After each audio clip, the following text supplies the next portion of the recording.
Okay, so today we're going to look at the basics of the Christian view of the afterlife.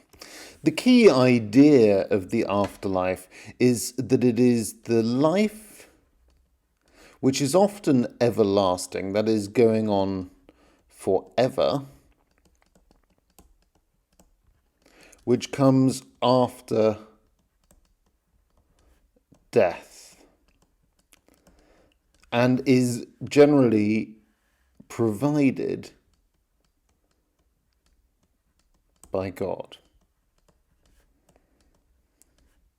Now, there are different kinds of afterlife depending upon who you are. The first kind, the most famous kind, I suppose, is heaven. So, heaven is sometimes called the kingdom of God. Let's put that in this color, the kingdom of God. This is my definition color. Kingdom of God. Kingdom of God is the reward after death.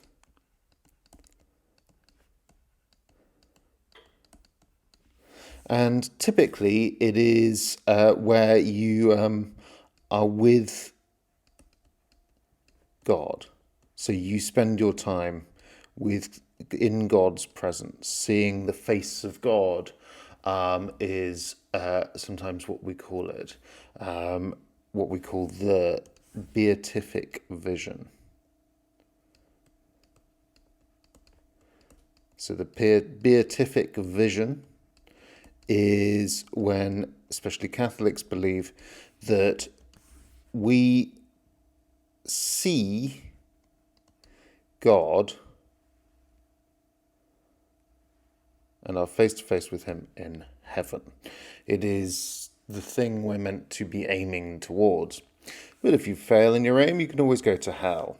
Now, what is hell? Well, it depends upon who you listen to, but fundamentally it is an absence of God.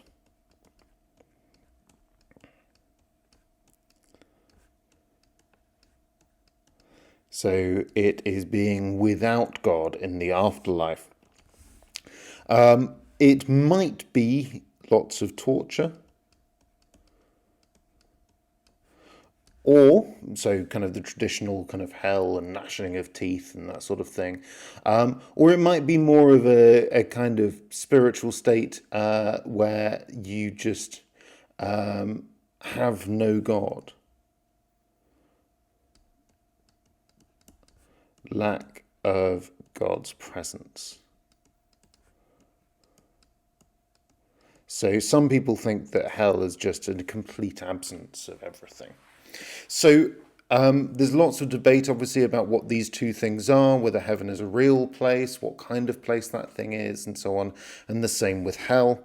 The third area is one you may have heard of as well, purgatory. Well, purgatory, let's just go to our definition colour again.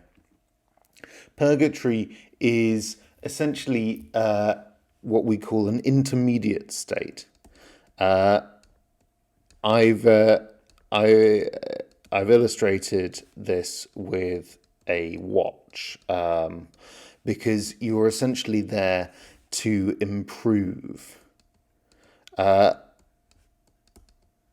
get better in order to then one day go to heaven. That is your aim. Okay, so those are the three kind of types of afterlife. But the real question is, who's going to get there? Well, there are various different answers. The first answer, by the way, apologies, election is who gets to go to heaven. I jumped ahead of myself there a bit, didn't I? Sorry about that. Who gets to go to heaven? The first idea is what we call limited election. Now, limited election is the idea that only some people are chosen. Even amongst Christians, not everybody will go. God essentially has already made up his mind on who will be chosen and who won't. The next one is unlimited election. Unlimited election is that it is offered to all. So everyone can become a Christian and go to heaven, but not everybody chooses to.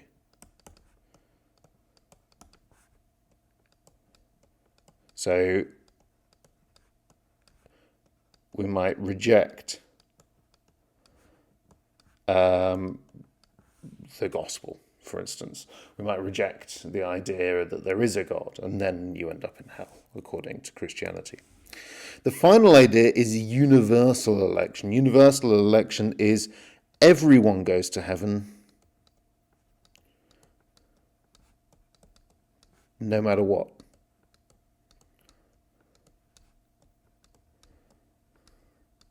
So no matter their state, so their kind of moral state, or their belief structure.